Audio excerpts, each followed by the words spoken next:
hadis-hadis sahih dengan judul Safwatul Ahaditsin Nabawiyah Asy-Syarif, itu Asy-Syarifah, yang mana ini dikarang oleh Al-Ustadz Ad-Doktor As-Sayyid Abdul Qadir Muhammad Al-Makki Al-Kattani hafidhahullah ta'ala wa ra'ah wa matanallahu bi kulli hayatih wa nafa'ana bi ulumi fid dini wad dunya wal akhirah. Malam ini kita sampai hadis yang keempat.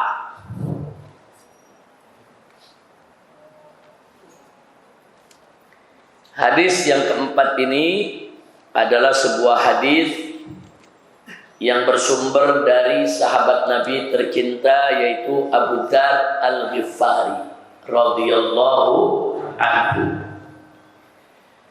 di mana Abu Dzar Al-Ghifari meriwayatkan sebuah hadis dari Nabi kita Sayyiduna Muhammad sallallahu alaihi wasallam, di mana Nabi bersabda, "Atani Jibril alaihi salam."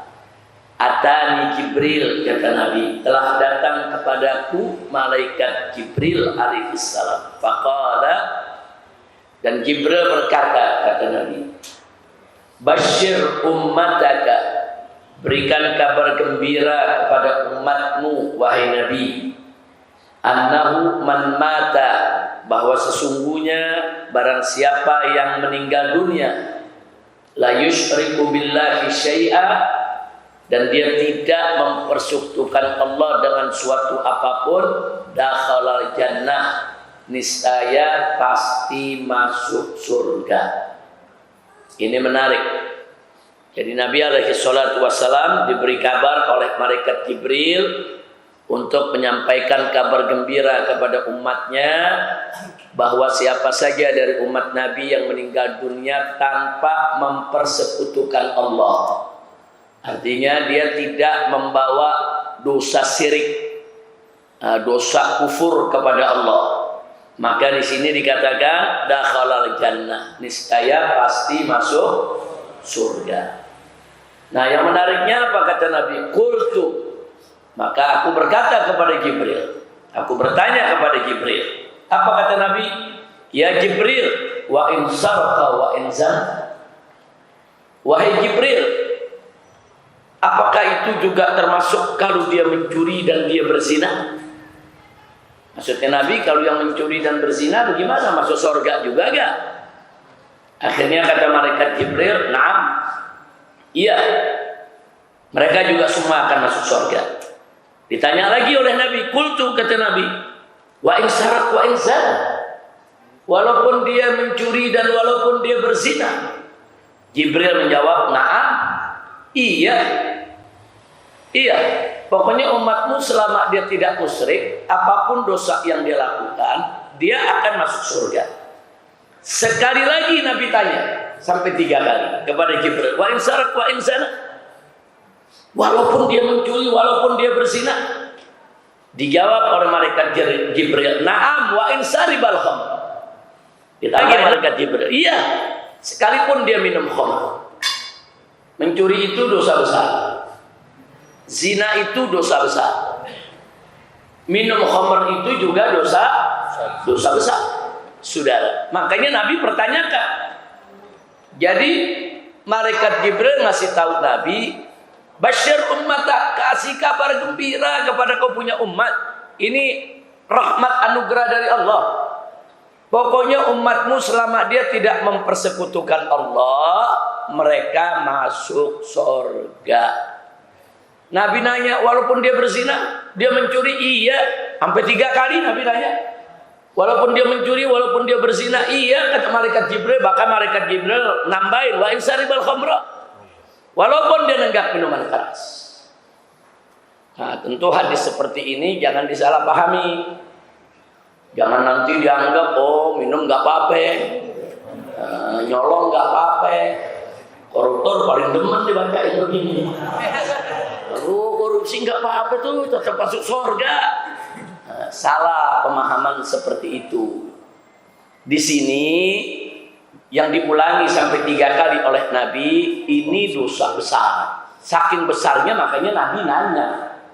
Walaupun dia mencuri, walaupun dia berzina, tetap masuk surga. Artinya menunjukkan betapa besarnya dosa mencuri dan dosa berzina. Makanya Nabi terheran-heran, masuk surga juga. Nah, saudara, ditambahin malaikat Jibril, wa in saribal khamra, walaupun dia nenggak minuman keras. Nah, jadi hikmah apa yang bisa kita ambil dari hadis ini? Pertama, dari kekagetan Nabi itu menunjukkan bahwa mencuri adalah dosa besar, berzina adalah dosa besar, menenggak minuman keras juga adalah dosa besar. Pelajaran yang kedua, tapi sebesar-besarnya dosa-dosa tersebut tetap yang paling besar mempersekutukan Allah. Sehingga saudara, yang ketiga, kita mendapatkan pelajaran kalau begitu yang namanya mencuri, yang namanya berzina, yang namanya menenggak minum khamar, ada kesempatan mendapatkan ampunan dari Allah di akhirat nanti. Tapi kalau sudah yang namanya syirik, nggak ada lagi ampunan dari Allah, ya Allah. Nah, terus pelajaran yang berikutnya apa? Nah, dengan adanya ampunan Allah tadi untuk mencuri, zina, dan menenggak minuman keras, sehingga umat Nabi tetap walaupun melakukan dosa besar punya kesempatan untuk tetap masuk surga, kecuali syirik. Kira-kira jelas tidak? Nah, kalau syirik nggak ada ampun, saudara. Meninggal dunia bawa dosa syirik nggak ada ampun. Masuk neraka jahanam kekal di dalamnya. Tapi kalau tidak ada dosa syirik, sebesar apapun dosa yang dilakukan oleh umat Nabi, ada batas waktunya nanti mereka akan masuk ke dalam surga. Cuman ingat, kalau orang punya banyak dosa sebelum masuk surga, dikelepin dulu di mana? Neraka. Karena mau tanya, orang habis dibakar dikasih anggur, enak gak makan anggur? Hah? Di dunia ini, habis digebugin, berdarah-darah, bengep, udah gak bisa jalan, ngesot, dikasih anggur, enak gak anggurnya? Hah? Nggak ada, nggak selera, udah digebugin. Nah, kira-kira paham nggak? Nah, orang habis neraka, masuk neraka, dipanggang, saudara, udah selesai itu, terus akhirnya masuk ke surga. Jangan pikir masuk nerakanya itu enak, enggak. Masuk nerakanya tetap mendapatkan siksa yang pedih. Na'udzubillah min dzalik. Nah, mudah-mudahan kita semua yang hadir sini masuk ke surganya Allah tanpa mampir ke neraka jahanam. Amin ya rabbal alamin. Mudah-mudahan kita masuk surga tanpa hisab, atau sekurangnya masuk surga dengan hisab yang mudah, yang lancar. Kita masuk surga tanpa yaitu memasuki siksanya Allah dulu. Amin ya rabbal alamin. Semoga kita diselamatkan dari siksa kubur maupun siksa akhirat. Amin ya rabbal alamin. Jadi sekali lagi saya sampaikan, hadis ini jangan disalahpahami. Bukan berarti dosa syirik sama zina itu kecil sehingga tetap masuk surga. Enggak. Justru Nabi kaget, oh umatku cuma enggak musyrik aja masuk surga walaupun dia berbuat dosa besar. Iya. Nah, pertanyaan Nabi itu aja kekagetannya sudah menunjukkan mencuri itu dosa besar, berzina itu dosa besar, minum nenggak minuman keras juga dosa besar. Tapi memang sebesar-besarnya dosa tersebut masih ada kesempatan dapat pengampunan dari Allah. Nah, dan dosa yang terbesar adalah mempersekutukan Allah. Kalau sudah mempersekutukan Allah, tidak ada maaf yang mati membawa dosa musyrik. Nah, kalau pertanyaannya bagaimana kalau dia masih di dunia, dia masih hidup, dosa musyrik? Nah, selama masih hidup, dosa musyrik ada pengampunan, saudara. Makanya orang kafir masuk Islam kan dosanya diampuni oleh Allah. Atau ada orang murtad, tobat, balik lagi ke Islam, saudara. Nah, jadi dosa musyrik itu kalau kita masih hidup di dunia, bertobat, kembali kepada Allah, masih ada pengampunan. Apalagi dosa-dosa yang lain. sebesar apapun dosa kita, setinggi apapun dosa kita, sebanyak apapun dosa kita, selama kita mau taubatan nasuha, niscaya pasti Allah ampuni. Itu kalau bicara hidup. Nah, kalau bicara mati, membawa dosa. Semua dosa bisa diampuni oleh Allah yang dibawa mati oleh seseorang, kecuali dosa syirik. Nah, kalau meninggal dunia dalam keadaan syirik, dalam keadaan mempersekutukan Allah, dalam keadaan menyembah berhala, dalam keadaan menyembah patung, dalam keadaan menyembah yang bukan Allah Subhanahu wa ta'ala, maka mereka tidak mendapat maaf dari Allah. Na'udzubillah min dzalik. Nah, ini menarik. Bicara soal perbuatan mencuri dengan perbuatan berzina, saudara.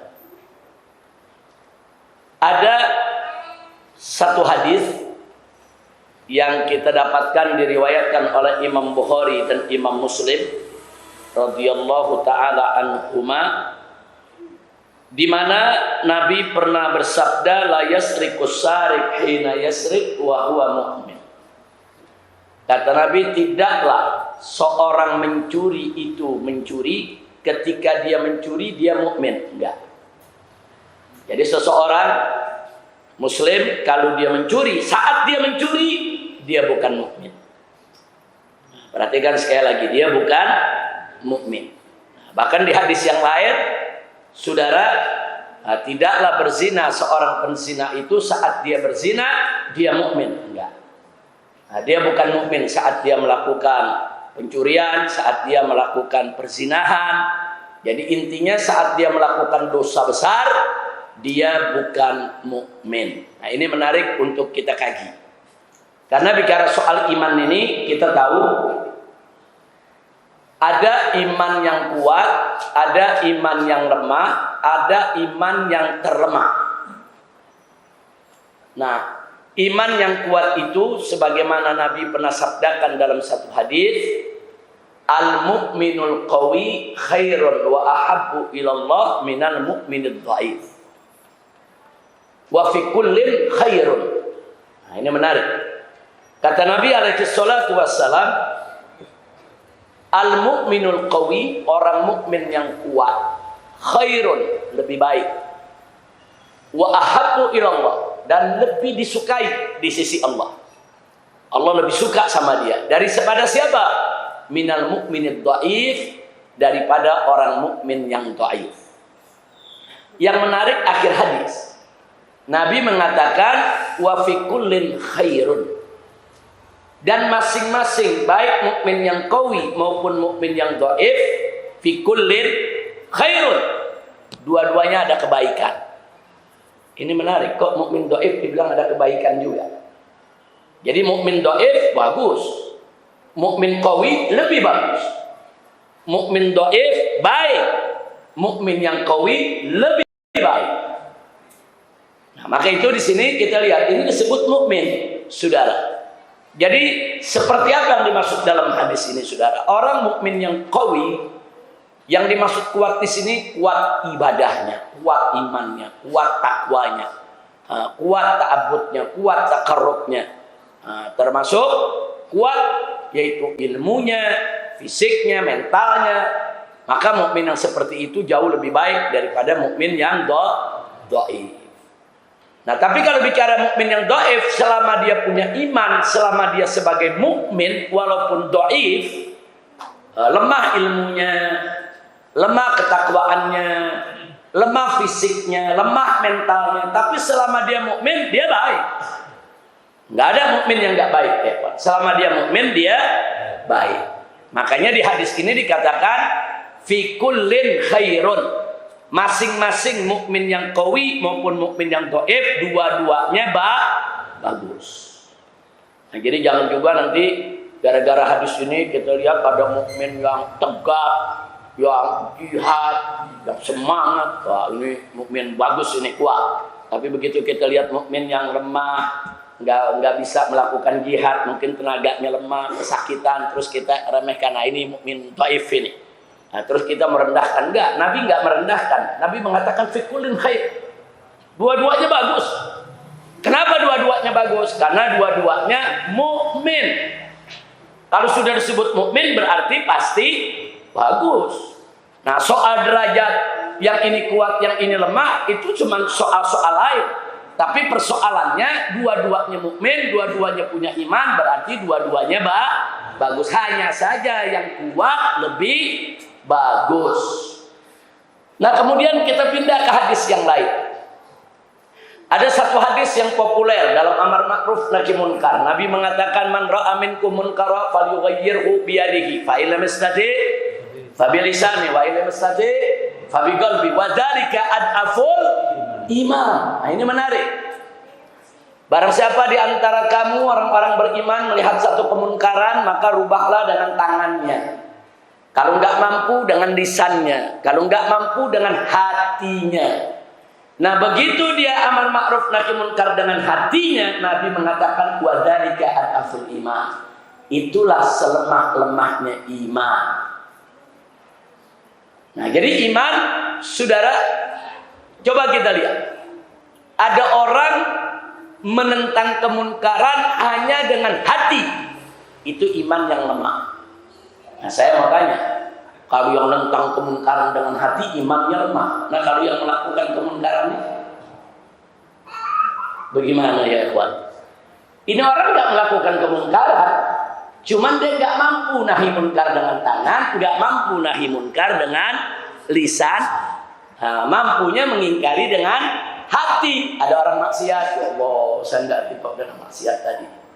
Tapi dia nggak mampu untuk nahi munkar dengan tenaganya, dia nggak mampu. Dengan lisannya juga dia nggak berani, cuman dengan hati dia nggak bikin maksiat, cuman dia menolak maksiat dengan hati. Kata Nabi apa? Imannya lemah tidak? Bukan hanya lemah, al-aful iman, selemah-lemahnya iman. Nah, pertanyaan saya, kalau orang yang nggak maksiat tapi menentang maksiat dengan hatinya, imannya disebut terlemah. Lalu bagaimana kalau yang bikin maksiatnya? Nah, jadi kalau kita mau pakai bahasa kasar, berarti ada imannya gak? Nggak ada. Nggak ada. Nah, itu yang tadi hadis yang Nabi katakan, la yasrik wasarik hina yasrik wa huwa mu'min. Nggak ada tuh orang yang mencuri, ketika mencuri dia beriman. Nggak ada, saudara. Nah, jadi artinya saya nggak katakan zawalul iman, saya nggak katakan hilang imannya. Nggak boleh juga, karena Ahlus Sunnah wal Jamaah sepakat bahwa murtakibul kabair atau murtakibul kabira la yukaffar. Nah, jadi orang yang melakukan dosa besar tidak boleh dikafirkan. Nah, nggak boleh kita kafirkan. Nah, artinya apa? Kalau orang melakukan dosa besar, dia berdosa, iya. Bahkan Nabi katakan, nggak ada tuh orang mencuri saat mencuri dia mukmin. Nggak ada tuh orang berzina ketika dia berzina dia mukmin. Sepintas lalu kita lihat seolah-olah imannya memang udah nggak ada. Ada zawalul iman. Nah, tapi karena orang nggak boleh dikafirkan dengan suatu dosa besar, maka kita katakan bukan hilang imannya, tapi imannya menuju kebinasaan. Nah, jadi kalau ibarat HP nih, kalau dia nahi munkarnya sama tenaga, itu batuknya lagi 100%. Nah, baterainya 100%, saudara.